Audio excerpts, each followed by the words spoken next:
today?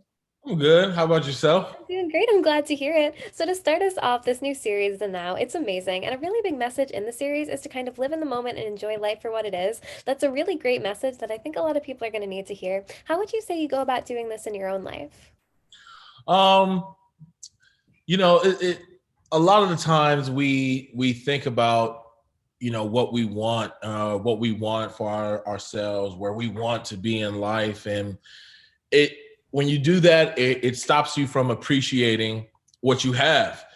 And I learned through my hero, the late great Kobe Bryant, that life really is about the journey, man. We can sit, and I used to be a destination guy. I just wanted to get there. I just wanted to be there. I hate traveling on planes, but I like to get to my vacation.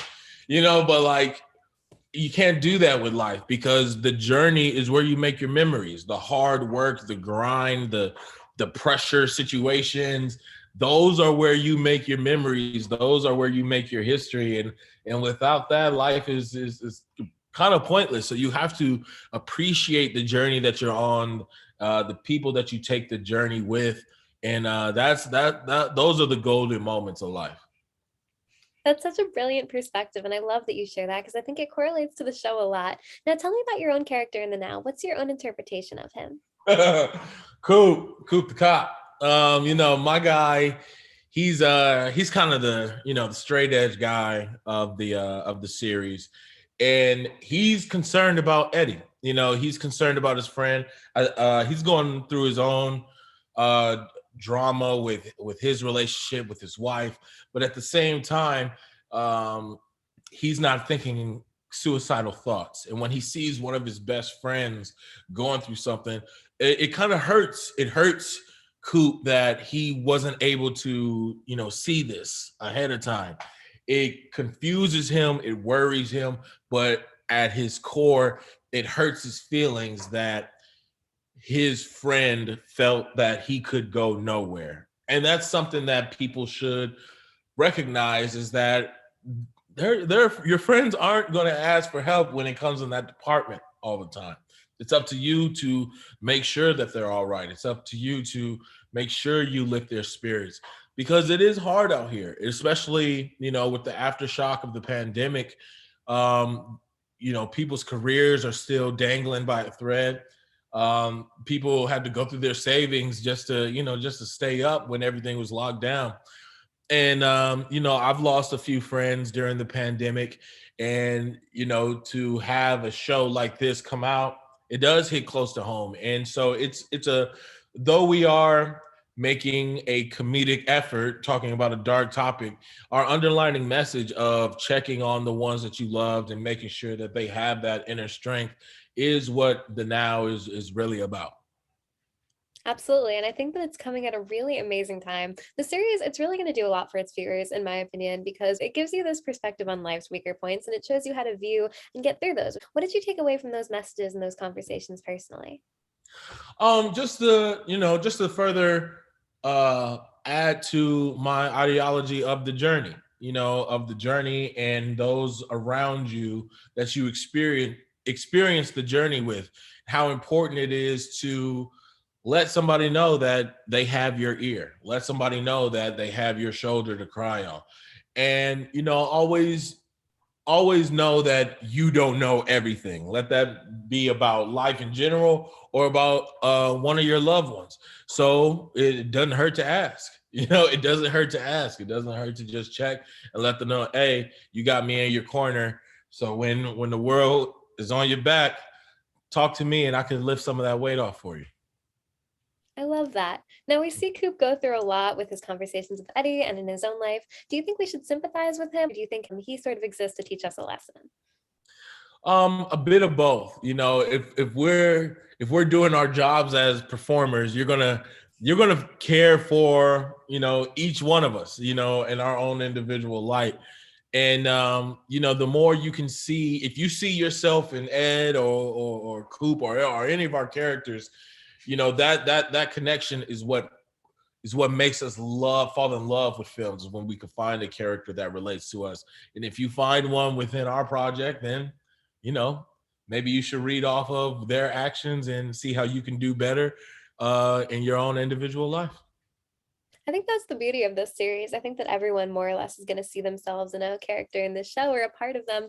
And like I said, it's coming at a really, really great time. So, what does your vision for Coop look like in the beginning of the filming process? And do you think that's sort of altered as it went through? I feel like Coop.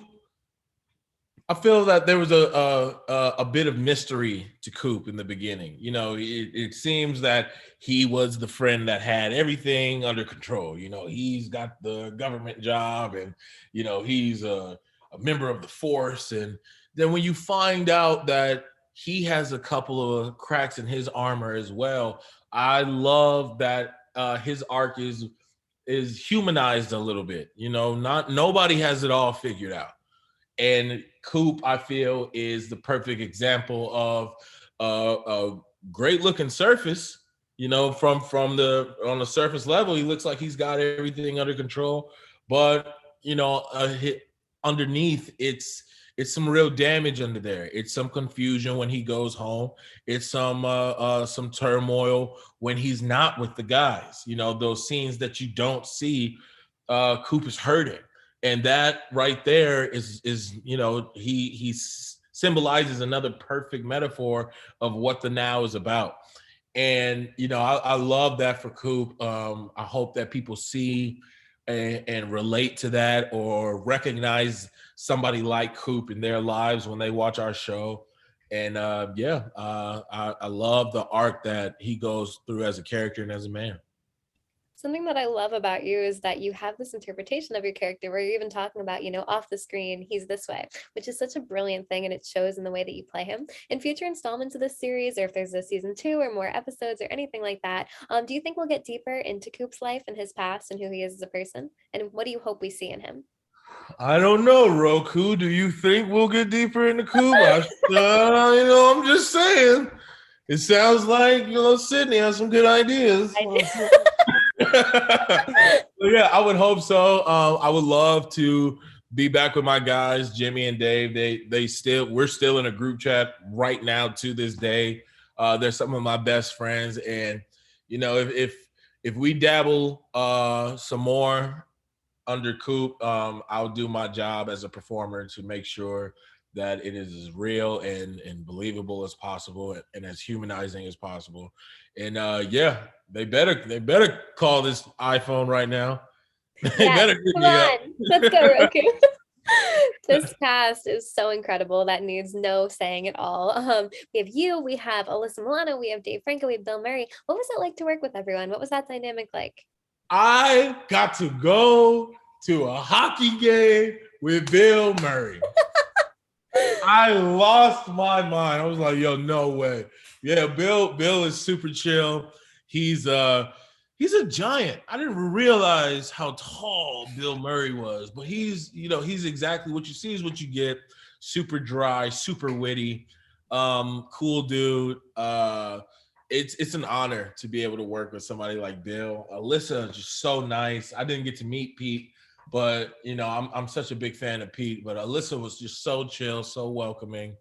And when you're still fresh in acting, you want that from the people that you watch on TV. They tell you don't meet your heroes, but when you meet them and they're cool, it's like, oh, that's a cool ass story.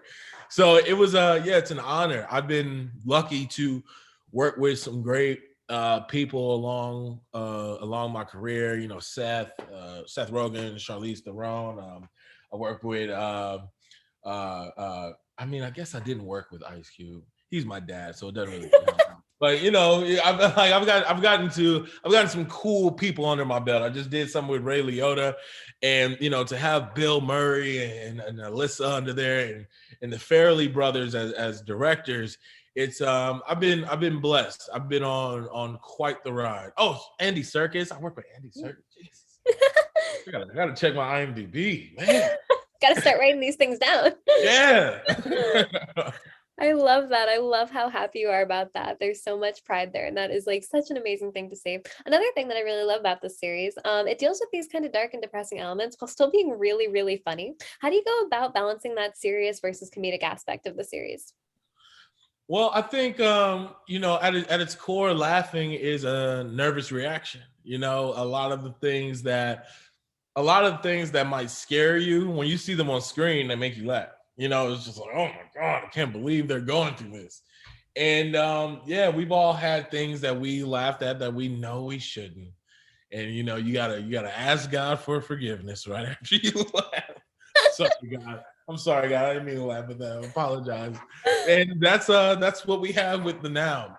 From the jump, from the first episode, I remember reading that at the table read, thinking, "What is this? Like, what have we done?" And it's once if you're not just showing things to show them, and at your core you have an underlining message that uplifts. I think that's important. I feel that you know life isn't all bad, life isn't all good, and true art shows a blend of both. And so when you can speak on something as heavy as we do in the now, and at the same time find humor in it, find a silver lining, find something to uplift others, that's just fun. That's what you're supposed to do as a storyteller. And I feel that anyone going through the situation that Ed is in the now, if they see some comedic parts of it, it might help them get through some of the pain that they're going through. It might help them look at it in a different light. And if you can do that with some comedy on Roku, what's a better honor than that? Exactly. You guys do so much in kind of a small capacity, which is so incredible. Now, focusing on you for a little bit, you grew up very much in the spotlight. That needs no needs no introduction. How do you Yeah. think that's affected your career and your life thus far? I'm pretty proud. I'm not gonna lie. I when I did Straight Outta Compton, I I know I'm an internet guy. I know I'm not supposed to read the comments. I know this. I know this. When I did Straight Outta Compton, I was just so excited, and I was hearing so many people tell me how well I did, and there were so many comments of, I mean, of course he did it. He's playing his dad. Like, of course he did well, and it really diminished all of my hard work that I had put into Straight Outta Compton. I had auditioned for 2 years. I left college. I sacrificed so much for that movie, and it was just so easily thrown away because I was my father's son, that it put something in me that, like, no, I'm not a one trick pony. I'm gonna show him what I can do. And I strategically chose every project after that to be completely different from the last thing I did, so they cannot box me in. And it's like I said, it's made me be able to work with so many great people, show such range. It got me, thinking this way got me Godzilla. I got to be in Star Wars. Like, these are things that I dreamed of as a kid, and the hard work is paying off. But we're still just getting started. I'm not even 10 years in yet. So yeah, I'm having a good time. I'm out here balling. That is so nice to hear, and I'm so happy for you and so excited to see everything that you do. Thank you so much for joining me today. This was so fun. Thank you for having me. Thank you guys. Have a good day.